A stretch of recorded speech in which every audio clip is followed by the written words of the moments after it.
네, 이번에는 합성함수죠. 네, 당연하지.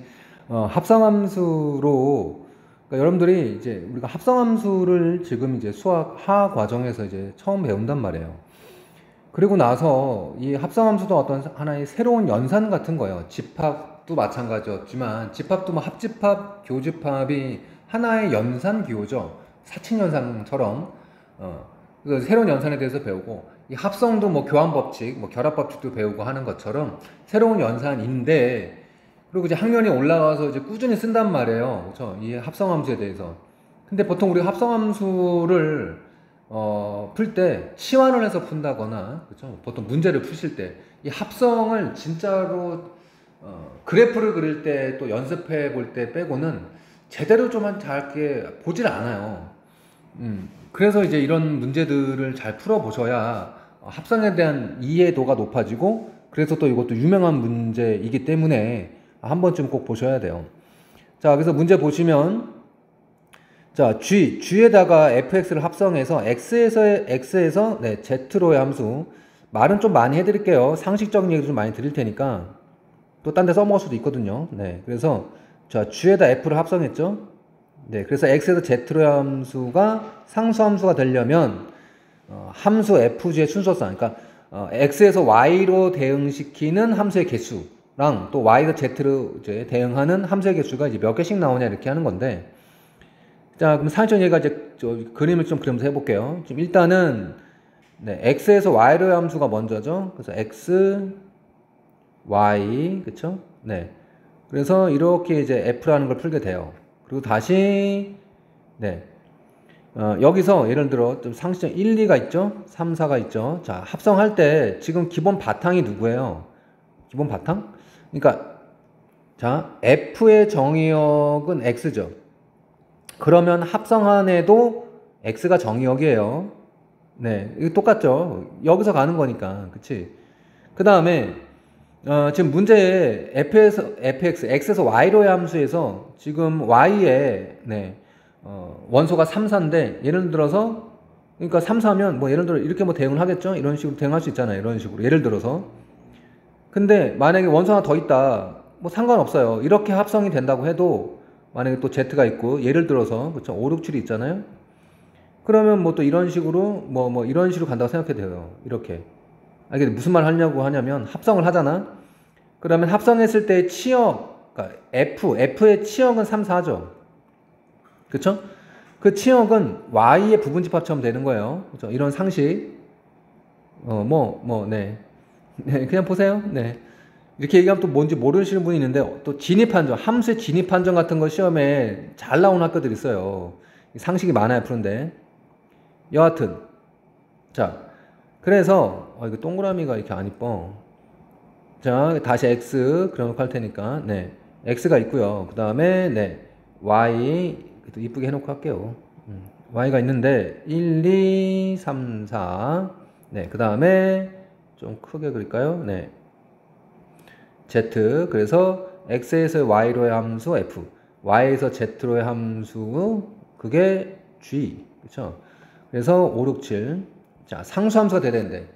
그럼 일단 x에서 y로의 함수부터 근데 이걸 원소를 제가 1, 2, 3, 4 이렇게 좀 적게 해놨잖아요. 그럼 그냥 x에서 y로의 함수는 일단 몇 가지가 그냥 함수의 개수가 몇 가지 4개 만들어지죠. 좀 막 써볼까요? 제가 1, 2가 있고 3, 4가 있고 1, 2가 있고 3, 4가 있으면 그쵸? 뭐 이런 식으로 상수함수 이런 식의 대응 관계가 있죠. 이렇게 상수함수가 2가지 만들어지고 1, 2, 3, 4 공부하실 때는 이렇게 원소가 적을 때는 일일이 해보는 게 원리를 이해하기에 좀 편해요. 그 다음에는 뭐 이렇게 1대1 뭐 이런 식으로 4개가 생길 거예요. 그쵸? 그래서 예를 들어 지금 위에 거 2개 이렇게 상수함수 처음 x에서 y로의 함수가 지금 상수함수인 거예요. 그쵸? 그래서 뭐 예를 들어서 2개 중에 이 2가지에 대해서 문제를 좀 풀면서 할게요. 2가지에 대해서 이 2가지죠. 지금 이렇게 2가지. 그래서 그 중에 뭐 이런 거 1은 3을 고르고 2도 3을 골랐다고 칩시다. 2도 3을 골랐어요. 그렇죠? 이렇게 나온 거죠. 자, 이 상태에서 우리가 합성을 한 애의 결과가 함수 값도 하나에 꽂혀야 되는 상수함수. 그럼 이제 이 빨간색 2가지 가 똑같을 거거든요. 3에 꽂히나 지금 뭐 4의 꽃이나 그래서 이 두 가지에 대해서 연달아 고별 법칙. 이 3이 고를 수 있는 상수 함수는 하나에 꽂히는 거잖아요. 하나. 그러니까 뭐 이렇게 5. 그럼 어떻게 돼요? 이걸 합성을 진짜 만약에 해보면 1을 넣었잖아요. 1. 1을 넣으면 3이 나오죠? 근데 그 3은 5를 가리키고 있고 이거 문제가 아예 이해 안 가시는 좀 공부 안 하신 분들 일일이 해볼게요. 1는 거죠? 2는 거예요. 그러면 그래도 3이었죠? 3은 또 뭐를 골라요? 5로 나오죠. 상수함수 나오죠. 그렇죠? 그렇죠. 상수함수가 그런 거잖아. x의 값이 서로 다르지만 그거에 대한 함수 값이 동일하게 나오면 상수함수라고 하는 거죠. 그러니까 5한테 갈 수도 있고 6한테 갈 수도 있고요. 7한테 갈 수도 있잖아요. 그래서 이렇게 세 가지가 생겨요. 그렇죠? 이해 가요? 근데 여기서 끝나면 안 돼. 이 문제의 핵심은 솔직히 여기 있어. 왜 안 끝나요? 자라고 해서 자면 안 돼. 자, 여기 누구? 4도 대응해야지. 그러니까 이게 무슨 말이냐면 이 합성함수는 정의역이 1, 2 맞아요. 1, 2는 맞고 그리고 상수함수가 되면 결과는 5밖에 안 나와. 그렇다고 해서 눈에 안 보이는 지금 노란색 이게 숨겨진 원소 같은 거야. 이 4는 무슨 값을 고르든 이 4가 5를 고를 수도 있고요. 이렇게. 혹은 6을 고르거나 7을 고를 수도 있어요. 근데 결과로 나오진 않아.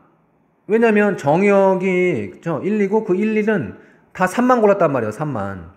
그러니까 5밖에 안 나오니까 네, 뭐 이 4는 안 보이는 애인데 그래도 대응은 해야지. 그래야 이 G라는 함수가 정의 어긋나지 않죠. G의 입장에서는 Y가 정의역이기 때문에 4도 대응을 해야 돼요. 그래서 4가 고를 수 있는 게 5, 6, 7 세 가지. 이게 이 문제의 포인트예요. 이걸 잊으시면 안 돼. 그러니까 문제의 결과로는 상관없잖아. 그러니까 4가 5를 고르나 6을 고르나 7을 고르나 그렇죠? 이 문제가 상수함수가 되는 거에는 아무 지장이 없다고. 어차피 4가 뭘 고르든 그게 결과로 나오진 않아. 숨어있기 때문에. 근데 그렇다고 해서 대응을 안 하는 건 아니야. 이게 갔었어요? 자, 그러면 이제 다시 이제 밑에 건 쉽죠? 이 두 가지, 좀, 예를 들어 1대1 이거 두 개. 이 두 개도 두 가지 경우가 다 동일하게. 그쵸? 보세요. 자, 다시 한번 해볼게요. 그럼 예를 들어서, 이걸로 해볼게요, 이걸로. 그러니까 1이 4를 고르고, 그쵸? 그 다음에 2가 3을 골랐다고 쳐봐요. 그게 이제 이 두 가지를 얘기한 거죠. 이 두 가지 중에 하나를 제가 한 거예요. 두 가지. 그러면 이 3, 4, Y에 있는 거 3, 4, 이 3, 4는, 그치?